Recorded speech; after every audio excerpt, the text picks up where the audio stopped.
Narasumber kita berikutnya seorang guru SMA Tunas Bangsa, di mana kita akan bahas soal digital safety atau keamanan digital. Kali ini kita akan sapa selamat sore untuk Kak Nikodemus Yudo Sulistyo SSMPD. Oke, ya, selamat sore. Selamat sore. Baik, Kak Nikodemus, boleh dong sharingnya nih peran orang tua dalam memberikan ajaran tentang keamanan internet untuk anak, kami persilakan. Oke, terima kasih ya. Semoga selamat sore dan sudah hujan juga deras ini. Baik, silakan. Oke, kali ini presentasi saya mau melengkapi topik-topik sebelumnya ya dari teman-teman. Kali ini saya mengambil topik digital safety, peran orang tua dalam memberikan ajaran tentang keamanan internet untuk anak. Jadi ini sifatnya praktis, tapi saya mau coba sedikit filosofis gitu ya. Kita lihat dulu. Oke.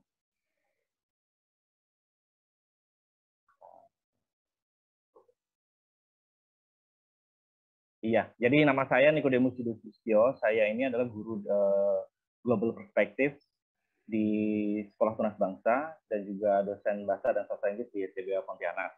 Nah, kita langsung aja ya. Jadi digital safety ini dijelaskan bahwa sebagai sebuah bentuk keamanan saat mengakses internet. Jadi hal ini meliputi tindakan pengguna dalam mengatur dan mengontrol akses mereka dalam internet. Jadi jelas ya bahwa sama saja seperti dunia nyata, dunia maya ini juga punya resiko, mempunyai kesenangan, mempunyai hal-hal yang baik, bahkan bisa dilipat gandakan ya. Misalnya kalau kita ingin mendapatkan kesenangan, keseruan gitu ya dari entertainment, music dan sebagainya, itu bisa didapatkan juga di internet ya, di dunia digital ini itu dengan cepat, lebih cepat. Nah, kebetulan saya sendiri itu mengaku sebagai digital, istilahnya apa ya? Digital immigrant. Nah, digital immigrant. Jadi ada digital immigrant, ada digital native. Digital native itu yang memang sudah asli gitu ya, asli digital, dilahirkan secara digital dan tumbuh juga secara digital. Jadi teman-teman siswa gitu ya, yang masih muda-muda gitu ya, itu memang sudah instinktif gitu ya, secara instingtual apa istilahnya. Jadi memang sudah peka sekali dan jago banget itu dalam hal internet, dalam hal digital gitu, ngedit video, kemudian mencari informasi di internet dan sebagainya. Sedangkan saya ini harus berjuang dan generasi seperti saya gitu ya. Jadi kalau SMA saya sekitar tahun 97 98 gitu ya, waktu pada masa SMA, berarti sekitar ya masa-masa peralihan kekuasaan ya. Jadi saya berjuang keras saat itu karena memang internet belum ada ya, tahun 2000-an baru mulai marak gitu. Jadi pada dasarnya itu sama saja sebenarnya, bahwa tetap ada hal-hal yang beresiko, terutama berhubungan dengan keamanan gitu ya. Jadi bukan berarti bahwa kita di balik layar itu kita aman-aman saja, ternyata sama berbahayanya. Nah, dalam hal apa berbahayanya? Berbagai macam kejahatan itu bisa terjadi melalui internet, jelas ya. Jadi keamanan internet itu sesuatu sangat penting dan tidak bisa disepelekan. Terlalu banyak itu hal-hal buruk ketika kita mulai memutuskan untuk mengakses internet ya. Apakah hal-hal buruk tersebut, misalnya yang paling bisa dikatakan yang paling mendasar gitu ya, yang paling mendasar itu adalah kebocoran data atau informasi pribadi, phishing, penipuan uang, penipuan pinjaman, lotre, kartu kredit, hadiah dan sebagainya.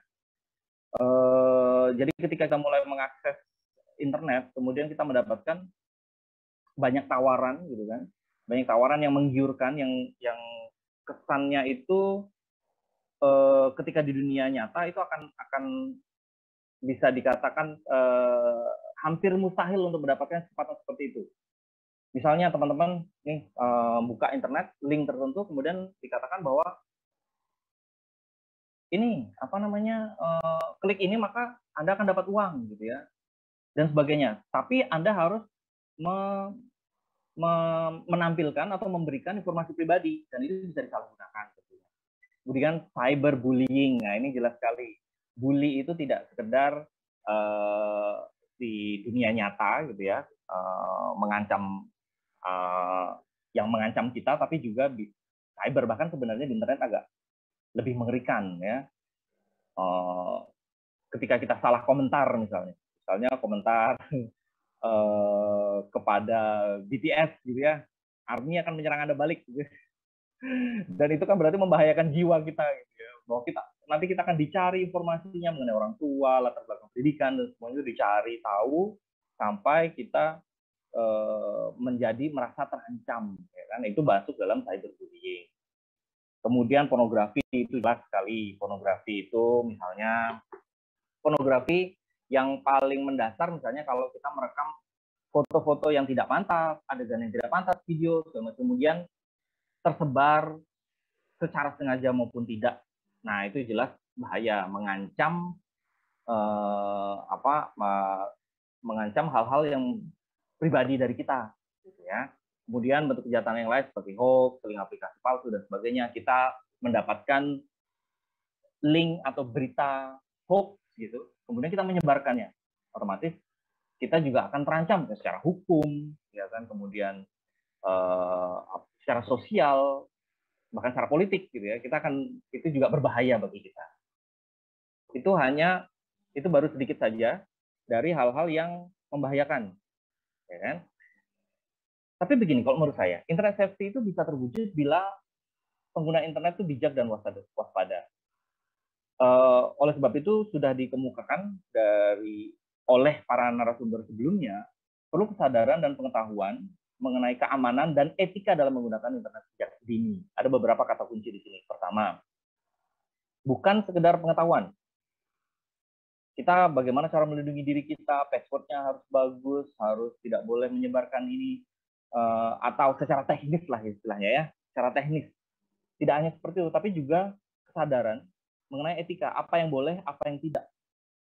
Dan yang kata kunci selanjutnya adalah sejak dini. Nah, bagi saya kebetulan yang orang tua baru gitu ya, anak saya belum gede gitu ya, tapi saya sudah khawatir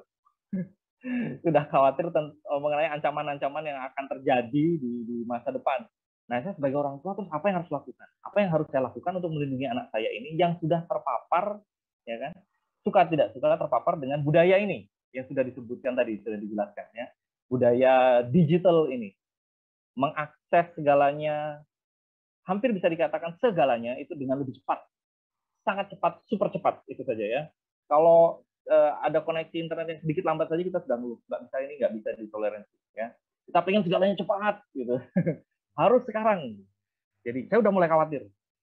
Terus apa peran saya sebagai orang tua? Nah, ini ada hubungannya juga nanti dengan teman-teman. Saya kan belum orang tua ya, kami kan masih anak SMA gitu. Terus apa hubungan presentasi ini dengan kehidupan kami gitu? Semoga ada hubungannya. Kita lihat ya. Jadi lihat dari sisi pandang saya sebagai orang tua dulu ya. Kita lihat. Pertama, pengetahuan. Orang tua harus update dan berpengetahuan mengenai teknologi informasi digital beserta pernak-perniknya. Oke, ini wajib. Meskipun nanti ada pertanyaan besar, tapi setelahnya ya. Pertama, wajib begini. Istilahnya teman-teman pelajar ini pasti akan senang dan bangga kalau orang tuanya itu jadi sahabat. Orang tuanya itu ngerti bikin TikTok sama-sama, ya, ngerti gaul lah istilahnya ya, Instagram ngerti, sosial media lainnya ngerti gitu ya. Sedangkan banyak orang tua yang download aja nggak ngerti, ngertinya cuma main Facebook dan WhatsApp ya, hanya apa-apa diupload sana gitu. Pasti senang. Tapi saya berpikir begini, dulu waktu saya kuliah, saya pernah ngomong sama teman saya bilang gini, waktu itu zaman saya tahun 2000 awal itu masanya nu metal, musik itu nu metal, semua orang tuh suka metal, yang Korn, Slipknot, mungkin teman-teman ya, Korn, Slipknot, kemudian Limp Bizkit zamannya, dan awal-awal albumnya Linkin Park. Nah, jadi kami itu merasa keren kalau kami memainkan musik metal ini, keras semakin bagus, death metal, black metal, brutal death metal dan sebagainya, sebut saja lah. Terus saya bilang sama teman saya, tapi saya berpikir bahwa yang namanya generasi itu pasti berbeda. Orang tua saya dengan saya pasti berbeda. Saya dengan anak saya pasti berbeda. Terus dia bilang seperti ini. Oh enggak, saya akan tetap gaul. Anak saya mau suka metal seperti apapun, sekeras apapun, saya akan menyetujuinya. Nah, saat ini saya ingin ketemu dengan dia untuk bertanya, sekarang anak kamu suka apa? Karena setahu saya sudah jarang sekali teman-teman yang dengar musik metal. Sekarang larinya ke K-pop, ya kan? BTS, Blackpink, kemudian Lisa yang paling baru ya, kemudian NCT, sebut saja. Kemudian mereka kalian nonton drakor, superhero gitu ya. Drakor dan superhero maksudnya. Kalau nggak drakor dan superhero gitu. Nah, teman saya kan pasti saya sebagai orang tua yang punya masa kejayaan metal itu akan kaget dan kecewa mungkin sama anak-anak saya yang kok sukanya kayak gini padahal bapakmu suka metal. Dari sini kita tahu bahwa pasti ada gap, pasti ada perbedaan antara orang tua dan anak, generasi antar generasi. Nah, jadi apakah kita harus bisa update? Kadang-kadang saya pribadi agak kesulitan untuk mengejar anak-anak SMA SMP itu udah jago banget untuk ngedit, saya udah nggak mampu, saya pikir saya sudah nyerah. Jadi lalu apa yang harus dilakukan orang tua kalau begitu untuk membantu anaknya mengetahui ini untuk melindungi diri gitu ya. Pertama yang jelas sebenarnya tidak jauh dan tidak ada perubahan dalam hal ini. Menurut saya tetap perilaku yang pertama. Orang tua memberikan pengetahuan dan pemahaman kepada anak mengenai perilaku yang baik serta sebaliknya. Jadi sama saja, yang baik apa, yang buruk apa, itu tetap berlaku, tidak peduli zamannya apa. Ketika perilaku baik, kita tahu kapan harus berkata baik, kapan tidak, kapan harus membuli, maksudnya, apakah kita perlu membuli, ya kan? Jadi ketika kita di internet kan kita menjadi orang lain yang berbeda kan, kita berani, padahal di dunia nyata kita nggak cemen gitu, tapi di internet kita tahu politik, tahu agama, tahu semuanya tahu gitu ya. Hanya modal googling. Nah, kedua adalah tata krama, norma, budaya, agama. Jelas ya, penanaman tata krama, norma, budaya, serta agama memberikan anak identitas yang menjadi dasar segala hal yang mereka lakukan. Jadi teman-teman, kalau di keluarga itu memang diberikan tata krama, norma, budaya, serta agamanya yang kuat, saya pikir tidak masalah. Bentuk apapun tidak masalah. Penipuan-penipuan itu kita bisa hadapi, penipuan atau bahaya penggunaan internet baik dari orang lain ataupun karena kesalahan kita sendiri gitu ya, karena mengupload ini mengupload itu jadi kita bisa hindari. Saya kasih contoh yang sedang saya perhatikan sekarang. Jadi gini, teman-teman pasti tahu selebgram ya, jelas ya, selebgram yang cowok-cowok suka adalah yang cewek-cewek tentunya. Yang cewek-cewek yang cantik, seksi, jelas ya. Pernah ada komentar seperti ini, saya kebetulan lihat, nggak kebetulan, ada tujuannya memang ya. Jadi misalnya ada cewek yang pakai bikini, maaf ya teman-teman, pakai bikini, fotonya di pantai. Kemudian di kolom komentar itu luar biasa komennya dengan mengatakan, wah moral kamu di mana, nggak malu apa dan sebagainya. Kemudian si selebgram ini kemudian memberikan semacam pembelaan dengan mengatakan, loh benar dong, saya kan fotonya di pantai pakai bikini. Emang salahnya apa? Oh, logikanya bagus sekali. Tapi coba perhatikan ini teman-teman, secara normal budaya. Ketika foto itu sudah diupload, semua orang di dunia bisa melihatnya dimanapun. Tidak hanya di pantai tentunya. Bisa melihat di ruang publik, di kamar sendiri, ya kan, di sekolah. Bahkan kalau yang ada nekat gitu ya, pada saat sedang sembahyang di gereja, buka HP masih bisa lihat.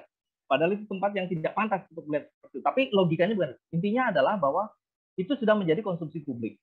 Sama seperti kalau mandi ya tidak berbusana. Tetapi ketika kita memoto, memvideokan, kemudian memposting, itu sudah menjadi milik publik. Ya kan? Sudah jadi konsumsi publik. Nah, bagaimana supaya hal itu tidak terjadi, supaya tidak membahayakan diri sendiri?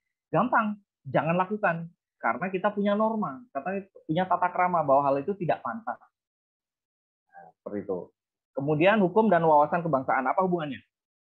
Selain membuat anak sadar hukum sehingga dapat menghindari kesalahan dalam berinternet, jadi orang tua juga hukum ya hukum. Jadi tidak peduli hukum ini digunakan untuk apa. Selama itu sebuah tindakan kriminal yang berbahaya, yang merugikan orang lain dan merugikan diri sendiri, sebagai orang tua, itu layak untuk disampaikan. Oh, nak nggak boleh seperti ini. Oh, nggak boleh seperti ini, dan tidak ada ruginya untuk updated, keep being updated gitu ya, dengan hukum-hukum atau perkembangan hukum yang baru gitu.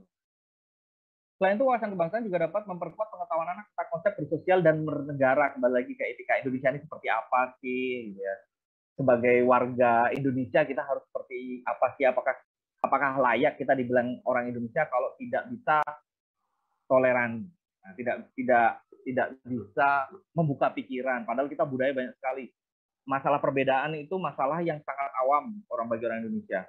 Ya, di kiri kanan itu pasti berbeda. Tidak perlu dicari-cari perbedaan karena itu sudah di situ perbedaan itu. Jadi itu juga membawa anak-anak itu untuk memahami ya wawasan kebangsaan itu ya. Kemudian, ini teknis, aturan dan disiplin. Tanggung jawab setiap keluarga untuk mengatur dan mengontrol perilaku anak dalam berinternet, media sosial, konten, internet, games, online bisnis, dan sebagainya. Jadi maksudnya gini, teman-teman pasti ngerasa nggak asik kalau orang tua terlalu paham mengenai game, yang main PUBG, yang main Free Fire, dan sebagainya. Lihat, wah ini nggak pantas buat anak-anak. Kenapa? Karena tahu PG-nya, ratingnya, ngerti semua. Bahwa ini bukan untuk anak-anak ya. Kalian yang masih 14 tahun aja udah main. Padahal itu misalnya untuk 17 tahun. Wah nggak asik nih. Orang tua ternyata kalau terlalu ngerti itu juga bahaya. nggak kena, jadi kita nggak dapat kebebasan gitu kan. Ya kan, jadi nggak seru lah kalau orang tua tuh apa-apa tahu. Ini nggak boleh, itu nggak boleh. Karena mereka ternyata kalian ngapain di internet bisa ngelihat browsing history kalian. Bayangkan orang tua yang paham mengenai browsing history bisa bahaya kan bagi kalian kan. Tapi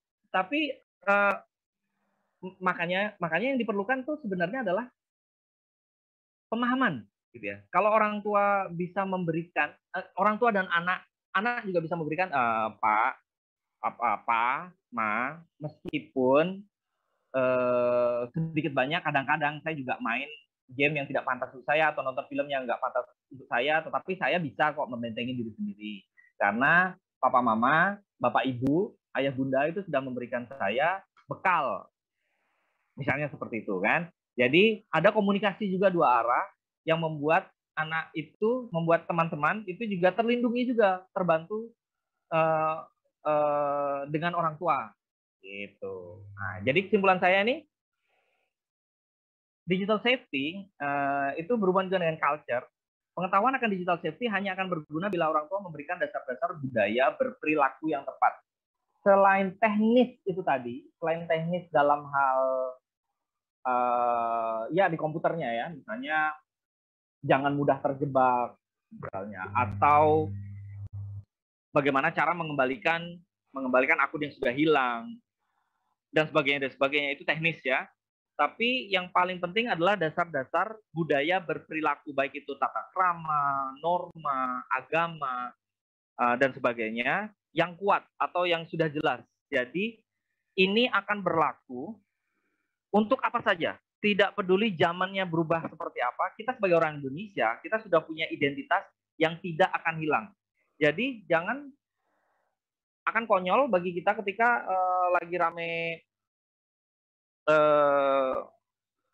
hip hop gitu ya, gaya yang terbuka, terus jujur tapi tanpa batas gitu ya. Baik, izin ke Nicodemus mengingatkan waktu hampir habis, kami persilakan untuk melanjutkan 1 menit untuk penutupan materi. Oke, terima kasih Mas Ronald. Ya. Oke, memang sudah sampai di penghujung. Jadi kesimpulannya bahwa kita memang harus memberikan dasar-dasar budaya berperilaku yang tepat. Oke, terima kasih teman-teman. Kalau mau menghubungi saya bisa di nama lengkap saya ya. Terima kasih Mas Ronald, saya kembalikan waktunya. Ya, terima kasih sekali Kak Nicodemus untuk sharingnya, dan tentu saja nanti kita akan ketemu di sesi Q&A untuk membahas pertanyaan dari teman-teman peserta ya. Kali ini kita langsung saja untuk menuju ke narasumber kita yang Fathia. Kali ini kita menuju ke narasumber kita berikutnya untuk Kak Nicodemus. Kali ini ada pertanyaan datang dari kami Mas Syari nih. Di zaman sosial media, salah satu hal yang ingin kita hindarkan dari anak-anak adalah dampak buruk sosial media yang membawa perubahan perilaku dan sifat anak. menjadi lebih kasar, berkata-kata kotor, bahkan melakukan kekerasan verbal yang lain-lain. Nah, jika kita sebagai orang tua terlalu sibuk dengan pekerjaan dan terlambat menyadari bahwa kenakalan anak karena efek sosmed sudah parah, bagaimana seharusnya sikap kita untuk memperbaiki kondisi anak yang seperti ini? Mungkin bisa dibantu jawab ini, Kak Nikodemus, secara singkat. Oke, terima kasih Mas Ronald. Kedengaran ya suara saya? Ya, sudah terdengar. Oke. Kata kuncinya pengorbanan, saya pikir ya. Jadi ya orang tua harus memberikan waktu yang luar biasa besar ke anak. Karena kalau sudah kecanduannya makin gede, dia hanya mengerti. Saya pikir ya, setiap orang kecanduan itu seperti itu. Hanya mengerti bahwa dunianya ya candunya itu, kecanduan nonton, kecanduan hobi, apalagi kecanduan narkoba dan sebagainya. Jadi satu-satunya cara adalah orang tua harus mengorbankan waktunya untuk habis-habisan untuk anak ini, apapun itu bentuknya. Sederhananya adalah mengembalikan dunia anak, gitu kan? Mengembalikan dunia anak, memberikan kepercayaan lagi kepada anak bahwa dunia yang lebih nyata adalah dunia yang ada, gitu, termasuk orang tuanya. Saya pikir seperti itu. Saya juga sedang berpikir keras, gitu ya, untuk menjadi orang tua yang baik nantinya ya. Jadi saya pikir betul sekali. Kata kuncinya ya Mas Ronald ya. Terima kasih. Untuk proses pendampingan itu tentunya kita memang harus mengorbankan sesuatu untuk bisa mendapatkan hasil gitu kan. No pain no gain, teman-teman. Dan tentunya semoga bisa membantu menjawab pertanyaan dari Kamim Asyari tadi ya. Dan tentu saja di akhir sesi Q&A ini, tentu saja kami mohon maaf tidak bisa semua pertanyaan dapat diajukan kepada seluruh narasumber karena keterbatasan waktu kita. Namun kita akan segera mengumumkan para calon peserta yang akan menerima giveaway dari kita. Dan untuk itu kita akan berfoto bersama terlebih dahulu. Silakan dinyalakan seluruh kameranya. Dan kami juga berterima kasih kepada seluruh narasumber. Kita akan berfoto bersama seluruh peserta dan narasumber kita pada sore hari ini. Terima kasih untuk Dr. Prilani MSI yang telah bergabung dan meluangkan waktu untuk berbagi bersama teman-teman di Kuburaya. Terima kasih untuk Kak Yeti Saptadiana. Terima kasih untuk Kak Fatia Fairuza. Dan juga terima kasih untuk Kak Nikodemus Yudo Sulistyo yang telah bergabung pada sore hari ini untuk literasi digital di Kuburaya. Baik, kita akan berfoto bersama dalam hitungan ketiga ya. Bersiap? 3, 2, 1. Baik, masih ada slide selanjutnya?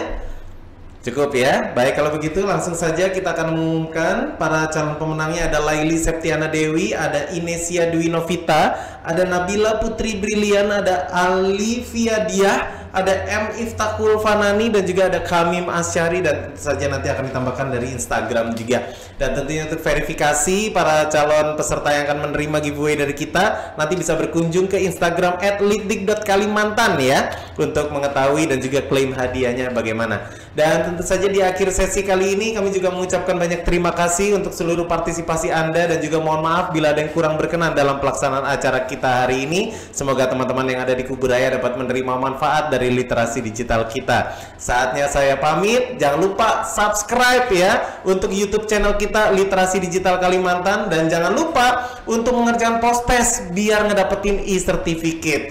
Saatnya saya pamit. Selamat sore dan sampai jumpa di literasi digital berikutnya. Salam sehat selalu dan salam literasi digital.